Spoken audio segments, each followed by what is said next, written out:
it's Deme B. Welcome to my channel. Now, I've been peeping you babes going on a lot of vacations. I see you out in Tulum.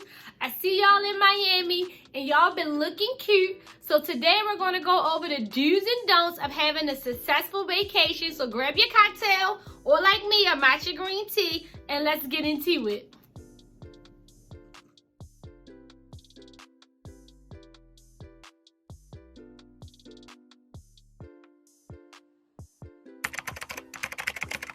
So I'm going to tailor this advice to a newbie, someone that you haven't been on a trip with, and this is going to be your first time.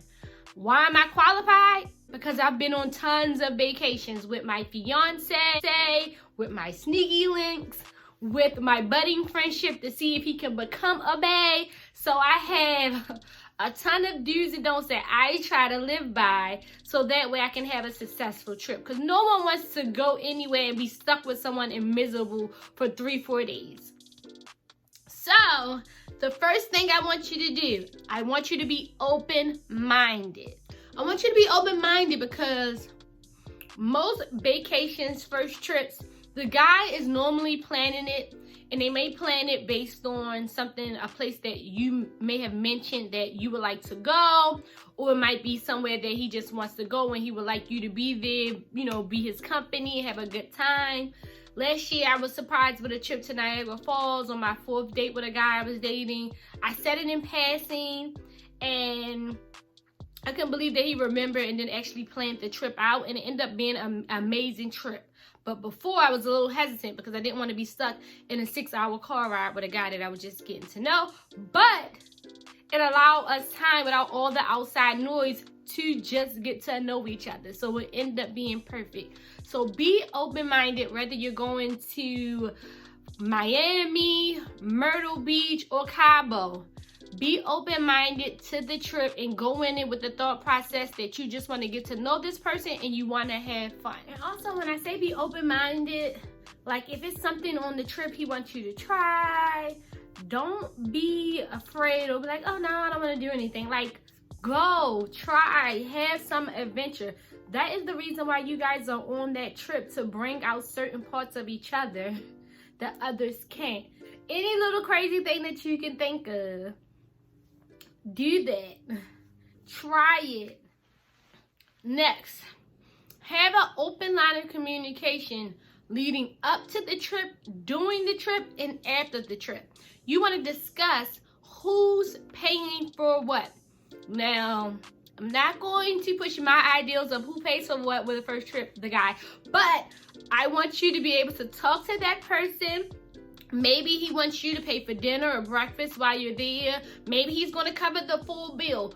But you need to have an open line of communication of what your needs are during that trip and what your expectations are. If you need an hour to yourself in the morning to just get ready, do your thing in the bathroom, have a cup of tea, you know, let him know that I'm really not a morning person. This is the time I need to myself. Would you mind taking a walk?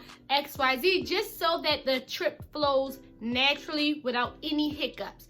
And while we're talking about an open line of communication, we need to talk about sex. We need to talk about sex. You may not be ready. Maybe there's someone you only know in a month. You don't want to have sex, but you want to have a good time. Those are things that needs to be discussed. I don't know, most men, well, I don't want to say most, because I would say it's some gentlemen out there. But a lot of men, if they're going on a vacation, you're going to be drinking, you're going to be partying, you're going to be in a swimsuit, they're going to think one thing is going to lead to another.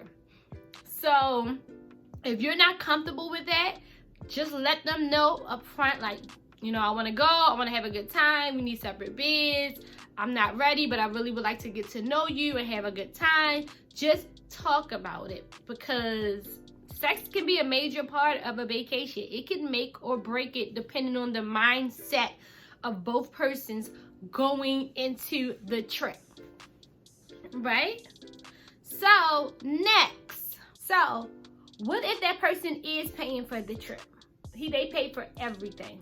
If I'm on a vacation and he's literally planned, paid I want to do something nice for their person to show that I appreciate the effort and the time that he took to go and plan this trip.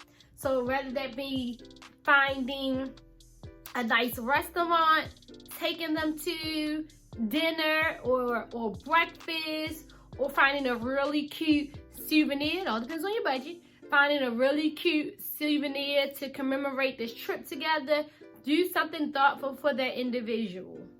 You gotta let him know, because men these days, they want to be loved on too. You gotta show them, you know, a little bit of loving. They want to be shown appreciation too.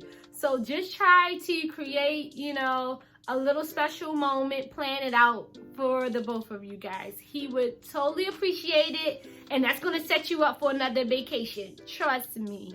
Don't let your nerves get the best of you. Don't be nervous. Just relax. This person likes you for you. Be you, however loud, quiet, quirky, any of those. Just be yourself, relax, fall into the trip, and have a good time. This next one is major for me. I do not argue on a trip. If I'm out with my babe, my significant other, my man, we're not arguing. I'm going to do everything to problem solve, to reinforce what our needs is, to reinforce that we're just trying to have a good time so that no arguments may arise. I'm here to have a good time. What Drake say, I'm here for a good time, not a long time. I don't want to argue about anything. Like one time, mini, quick, short, long story time. I was on a trip with someone in Mexico, and it was somebody I was seriously contemplating in moving our relationship forward. That was the whole point of the trip, was to decide if we want to move forward in this relationship, this friendship to a relationship. It was a situationship. And I found out that he was texting and having communication and giving his time to multiple women, not just me. I'm not going to get into the whole story, but I found out a lot. And I didn't bring one thing up. He was passed out, drunk. I found out all this information. I woke him up, told him to get dressed for dinner. And this was day 2 of our 4-day trip. I told him, get dressed for dinner. I went in the bathroom, got my little emotions together, beat my face, got super cute, and had an amazing trip. But when that plane landed, oh, I said my piece. But while I was there, I had a great time. I would not let him, his indecisiveness, his lies ruin my trip. I packed 1 million swimsuits. I'm trying to have fun in the sun. Whether that's having fun in the sun with someone that I would not want to be with, I'm here with this person. So I got to turn lemon into lemonade. So do not argue, ladies. It's going to be a lot of things that's going to get on your nerves. You're going to find a lot of things about that person that you didn't know. Maybe turn-offs, maybe turn-ons, maybe irritating you. But do not pick a fight. Don't allow him to get you out of your character. Have a great time. Last but not least, the most simplest do for your vacation is to have fun. Have fun. Live your life. Throw all your doubts to the wind and have a good time. You're in a place that you may never be in that place with that person ever again. So live it up. Life is short. Have a good time.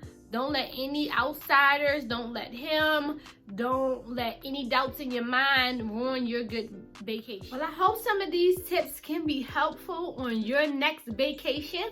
If you have any specific scenarios that you would like to get an answer for your upcoming vacation, you can drop them down below. Don't forget to subscribe to my channel. Don't forget to give this video a thumbs up. And until next time, babes,